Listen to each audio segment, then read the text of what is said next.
جی کر دیں. بسم اللہ الرحمن الرحیم. السلام علیکم ناظرین.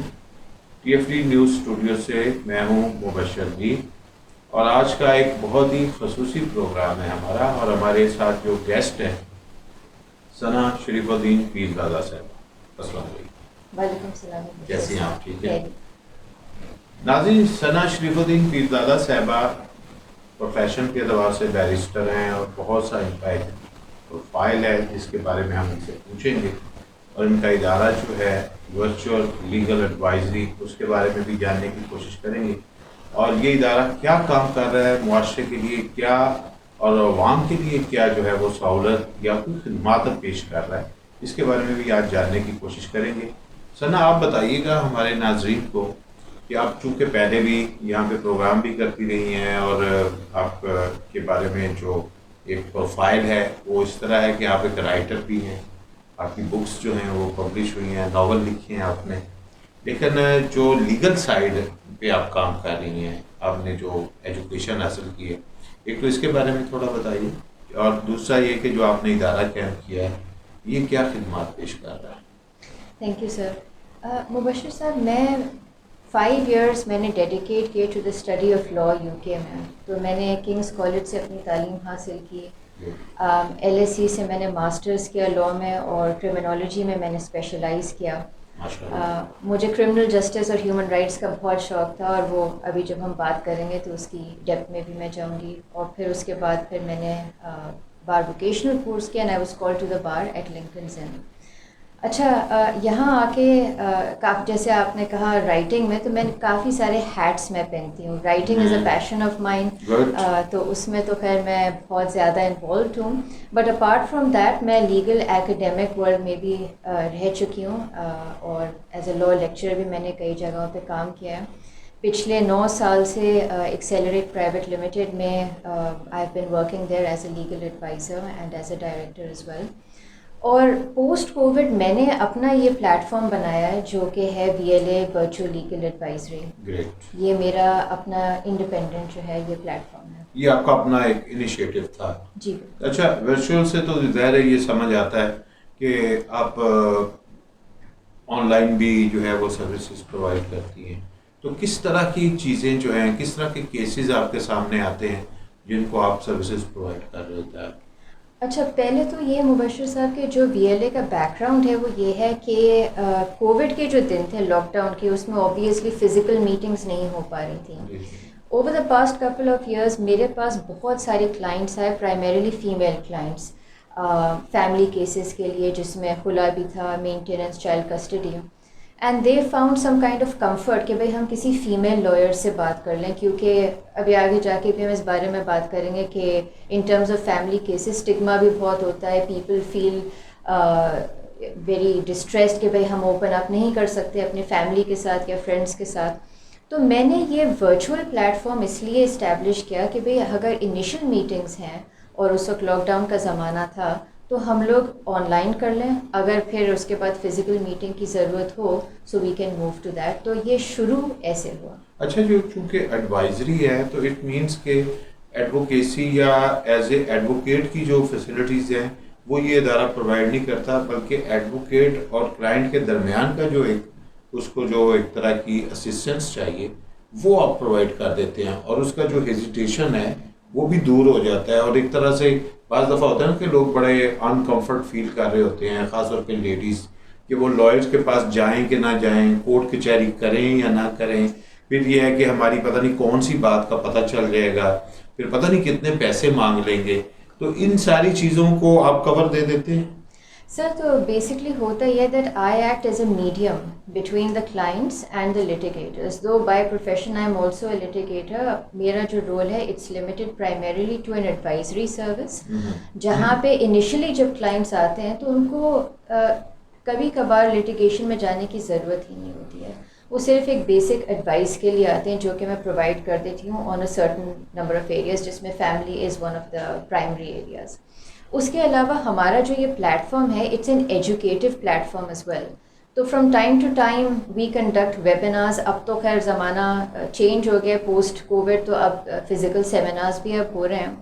اور میرا ایم یہ ہے کہ بہت سے ایسے لیگل ایریاز ہیں جن کا لوگوں کو نہیں پتہ، ان کو علم نہیں ہے، بہت سے لے پرسنز یعنی کہ اپنے رائٹس کا بھی ہمیں نہیں پتہ ایبسلیوٹلی کہ جو ہمارا کانسٹیٹیوشن ہمیں دے رہا ہے یا جس کے ریلیف لے سکتے ہیں ہم، تو وہ لوگوں کو اویئرنیس نہیں ہے، تو وہ بھی آپ ایک طرح سے پرووائڈ کرتے ہیں. اچھا سر یہ بتائیے کہ جیسے آپ ایڈوائزری دے رہی ہوتی ہیں تو جو فیملیز کے معاملات آتے ہیں اس میں کس نوعیت کی چیزیں یا کس نوعیت کے کیسز جو ہیں، لوگوں کے پرابلم کس طرح کے ہوتے ہیں جو آپ کے پاس آتے ہیں، اور لوگ آپ کو اپروچ کیسے کرتے ہیں؟ اچھا، میری بیسکلی جو ویب سائٹ ہے BLA.com.pk اور ہمارا فیس بک پیج بھی ہے، لنکڈ ان پہ بھی میں کافی ایکٹیو رہتی ہوں. تو سوشل میڈیا کے تھرو جو ہے میری پلیٹ فارم کے بارے میں لوگوں کو پتہ چلتا ہے، میں پوسٹس بھی لگاتی رہتی ہوں. تو this is how people approach me. زیادہ تر جو ایشوز ہیں ویمن کے، سب سے پہلے تو ایک صرف یہ ہوتا ہے that they just want to discuss کہ بھائی ہمارے ساتھ یہ ہو رہا ہے، اب ہمارے پاس لیگل ریکورس ہے کیا. ان کو یہی نہیں پتہ ہوتا کہ ریلیونٹ لاز کیا ہیں، جیسے آپ نے صحیح فرمایا، ان کو یہی نہیں پتہ ہوتا کہ بھائی ہمارے بیسک رائٹس کیا ہیں یا دوسری پارٹی کے کیا اوبلیگیشنس ہیں. تو کچھ چیزیں جو ہے وہ میں صرف ایک اوور ویو دے کے ایکسپلین کر دیتی ہوں. اس کے بعد کچھ لوگ جو ہیں وہ ایک بالکل اسٹرانگ مائنڈ سیٹ کے ساتھ آئے ہوئے ہوتے ہیں کہ ہم نے سارے ایونیوز ایکسپلور کر لیے ہیں، اب ہمیں خلا ہی کروانی ہے یا خلا ہو چکی ہے، اب ہمیں مینٹیننس کے لیے آگے بڑھنا ہے یا چائلڈ کسٹڈی. تو جو ان کی کوئریز ہوتی ہیں اس حساب سے ہم ان کی ایشوز ایڈریس کر دیتے ہیں. اگر وہ لٹیگیشن میں جانا چاہتے ہیں تو میں پھر یہ چیز آگے کسی لٹیگیٹر کو اچھا ایک چیز اور میں اسی سے ریلیونٹ کویسچن ہے کہ چونکہ آپ کے پاس میاں بیوی کے مسائل زیادہ آتے ہیں، ان لاز کے ساتھ جو لڑکیوں کے مسائل ہوتے ہیں، اور اس کے بارے میں کچھ رپورٹس یہ بھی ہیں کہ خلا کے کیسز کی تعداد پاکستان میں بڑھی ہے بہت زیادہ. پہلے لوگ نہیں اس کے لیے جاتے تھے، اب جاتے ہیں، اور اس کے فیصلے بھی شاید فیملی کورٹس میں جلدی ہو جاتے ہیں. لیکن آپ یہ چیز بتائیے کہ اس میں بڑی توڑ پھوڑ ہوتی ہے، فیملی بھی بڑی توڑ پھوڑ ہوتی ہے، اور بعض دفعہ ہمارے آبزرویشن میں یہ بھی آیا ہے ایز اے میڈیا پرسن کہ جو ہمارے کورٹس میں جو خاص طور پہ فیملی ججز ہیں وہ فیمیل رکھی گئی ہیں، وہ بہت کوشش وہ بھی کرتی ہیں کہ پیچ اپس ہو جائیں. تو آپ کیا سجیسٹ کریں گی اس پروگرام کے تھرو کہ جو شادیاں ہو رہی ہوتی ہیں، پھر وہ جو ایک نیو ریلیشن شپ ہوتا ہے، جس طرح آپ ان کو ایڈوائز کرتے ہیں، تو اس میں بیسک کون سی ایسی پرابلم ہوتی ہے جس کی وجہ سے ایک خاتون جو ہے اس کو اس طرح کے مسائل سے گزرنا پڑتا ہے، وہ اس فیملی میں ایڈجسٹ نہیں ہو پاتی، وہ کیا وجہ بیسک نظر آتی ہے؟ اصل میں مبشر صاحب کیونکہ میرا سارا کام ہی جینڈر ایکوٹی کا ہے، تو اس میں سب سے بڑا پرابلم ہمارے ملک میں جو ہے وہ جینڈر انیکوالٹی اور اس کی جو ڈائنامکس ہے اس کا مسئلہ ہے فیملی سٹرکچرز میں، جس کی وجہ سے پھر عورتیں جو ہیں دے go through a lot of انفیئرنیس، اور آدمی جو ہے وہ اپنی جو پیٹریارکل سوسائٹی ہے اس طریقے کے مائنڈ سیٹس کو جو ہے وہ ایگزرٹ کر رہے ہوتے ہیں. وہاں پہ دیر از اے لیک آف ٹالرنس، وہاں پہ کسی قسم کی کوئی میڈیشن نہیں ہو پاتی ہے. اور اوبویسلی ہم لوگ یہ لو میرجز میں زیادہ ہوتا ہے یا ارینج میرجز میں زیادہ ہوتا ہے؟ آج کل دونوں میں ہوتا ہے. دونوں میں ہو رہا ہے. اور پڑھے لکھوں میں زیادہ ہے یا کم پڑھے لکھوں میں؟ وہ بھی دونوں میں ہے. وہ بھی تو کیا ہے کہ پھر ہم لرننگ پروسیس جو ہے ہمارا کہیں پہ آ کے فیملی لائف جو ہے اس کے بارے میں ہماری جو ہے وہ ایک طرح کی جو ٹریننگ ہے وہ کمزور ہے. اچھا ایک چیز اور بھی ہے کہ ویمنس کو جو ہے فیملیز کے اندر بھی ہراسمنٹ کا بھی ایک ایشو ہوتا ہے، تو اس کو اگر کیس اس طرح کے نوعیت کے آتے ہیں تو اس کو آپ کس طرح ہینڈل کرتی ہیں؟ اچھا ہم لوگوں کا جو دوسرا مین ڈائمینشن ہے BLA کا اپارٹ فرام فیملی کیسز وہ ہے ورک پلیس ہراسمنٹ.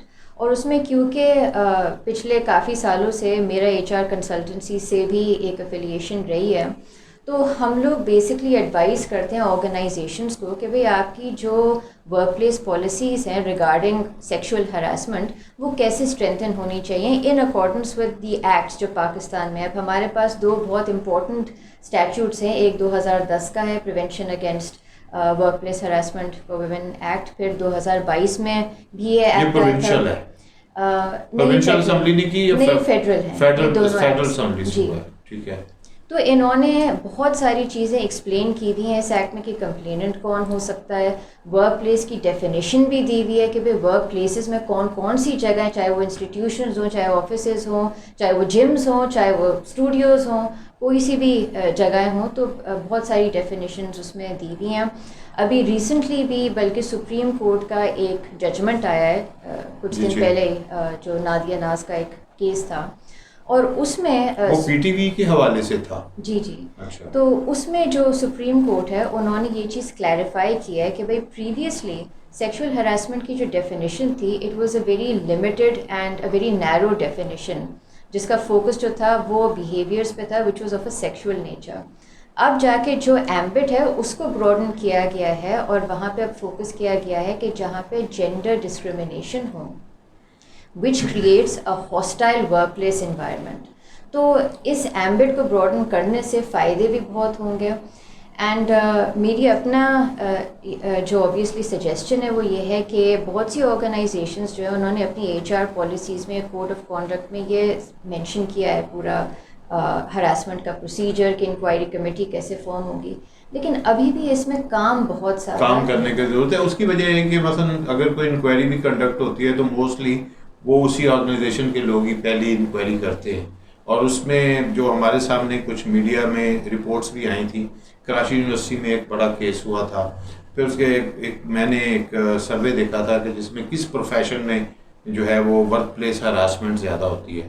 تو زیادہ لوگوں نے کہا کہ شاید میڈیکل پروفیشن میں زیادہ ہوتی ہے, کہ وہاں پہ شاید ان کو انوائرمنٹ اس نوعیت کی ملتی ہے کہ جس میں لوگ جو ہیں وہ اس طرح کی پریکٹس میں چلے جاتے ہیں. اوورآل اگر ہم پاکستان کا دیکھیں تو پاکستان میں جو آرگنائزیشنز ہیں, گورنمنٹ آرگنائزیشنز ہیں, پھر اس کے بعد پرائیویٹ آرگنائزیشن ہے, کارپوریٹ, تو آپ کو کیا لگتا ہے کہ جو گورنمنٹ آرگنائزیشنز ہیں اس میں اس چیز کو کتنا بہتر ایڈریس کیا جاتا ہے, یا کارپوریٹ سیکٹر میں؟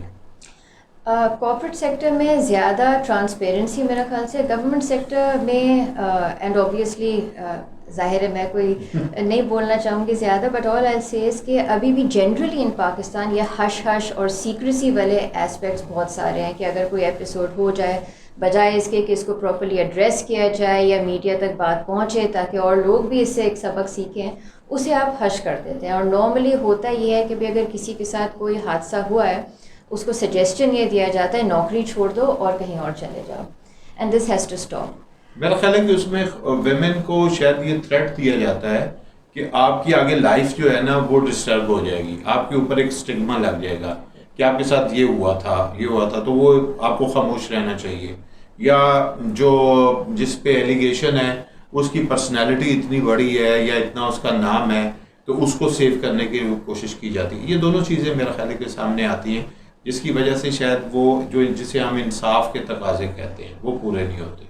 آپ بالکل صحیح کہہ رہے ہیں, لیکن ہم نے ویسٹرن کنٹریز کی بھی ہم نے اگزامپلس دیکھی ہیں. یہ جو hashtag me too movement تھا اس میں بھی یہ جو ایک بہت بڑا ہالی ووڈ کا آئیکن تھا ہاروی وائنسٹین کا, اس میں بھی ہم نے دیکھا ہے کہ over a period of several decades اتنے سارے کیسز ہوئے, اتنی ساری عورتیں جو ہیں وہ چپ رہیں اور ایک دم سے پھر سب جا کے نکل سب نے بولنا شروع کر دیا. تو اس کا بولوں گی میں یہ سر کہ فلڈ گیٹس جو ہیں وہ کسی نہ کسی دن کھلیں گے, تو بجائے اس کے کہ وہ کھلیں اٹس بیٹر کہ اگر کوئی چیز ہو رہی ہے تو اسے there and then he address کیا جائے. اچھا, لاسٹ کویسچن میں آپ سے پوچھوں گا کہ وہ ایک سوشل میڈیا سے چونکہ بہت سے لوگ انٹریکٹ کر رہے ہوتے ہیں, اور وہ سوشل میڈیا فرینڈشپ بہت سے, میں نے بھی ایسی پوسٹیں دیکھی ہیں جو لڑکیوں نے لگائی ہیں کہ بھائی اگر ہم آپ کے یہاں پہ فرینڈ بنے ہیں تو اٹ ڈزنٹ مین کہ آپ ہمیں ان باکس میں ایسی چیزیں بھیجیں جو کہ سمجھ لیں کہ انفیئر ہیں. تو لوگ شاید اس کو گرانٹیڈ لینا شروع کر دیتے ہیں کہ چونکہ یہ ہمارے سوشل میڈیا پہ ہمارے ساتھ انٹریکٹ کر رہی ہیں تو لہٰذا ان سے ہر طرح کی بات کی جا سکتی ہے. تو اس میں کیا ایڈوائز کریں گے جو سوشل میڈیا کنزیومر ہیں کہ بھئی آپ کو اپنے جو دوسرے لوگ ہیں ان کی کتنی رسپیکٹ جو ہے اس حوالے سے اتنی ہی کرنی چاہیے جتنی کہ فزیکلی کرنی چاہیے؟ سب سے پہلی چیز یہ جو میں نے شروع میں کہا تھا کہ لوگوں کو کیونکہ لیک آف اویئرنیس ہے لاس کے بارے میں, ان کو پتہ ہونا چاہیے کہ بھائی جو سوشل میڈیا ہے یا جو آپ کمیونیکیشن کر رہے ہیں it's all regulated by the prevention against electronic crimes act 2016 جس کو ہم پیکا 2016 کہتے ہیں. اس میں سائبر ہراسمنٹ اور سائبر اسٹاکنگ جو ہے وہ کرائمز ہیں, دے آر کرائمز, جس میں اگر آپ کے پاس ایک سیریز آف ایونٹس ہے, کوئی آپ کو انوانٹیڈ میسیجز بھیج رہے ہیں, کوئی انوانٹیڈ آپ کو ان اپروپریٹ پکچرز بھیج رہے ہیں, تو آپ باقاعدہ FIA میں جا کے اس کی آپ کمپلین کر سکتے ہیں. تو لوگوں کو یہ پتہ ہونا چاہیے کہ بھئی کون سے ایسے بیہیویئرز ہیں جو ہمیں خود نہیں کرنے چاہیے. We need to refrain from doing these things, کہ ایسا نہ ہو کہ ہم پہ کوئی کیس ہو جائے. اور جو وکٹمس ہیں انہیں بھی یہ پتہ ہونا چاہیے کہ بھئی انہیں ڈرنا نہیں چاہیے, لیگل ریکورس ہے. اور میں یہ بھی کہوں گی کوائٹ اوپنلی کہ پاکستان میں لاز ہمارے پاس بہت کانکریٹ ہیں جو جن کے بارے میں ابھی ہم نے بات کی, بٹ کہیں نہ کہیں دفعہ پرابلم جو ہیں وہ امپلیمنٹیشن کے ہو جاتے ہیں.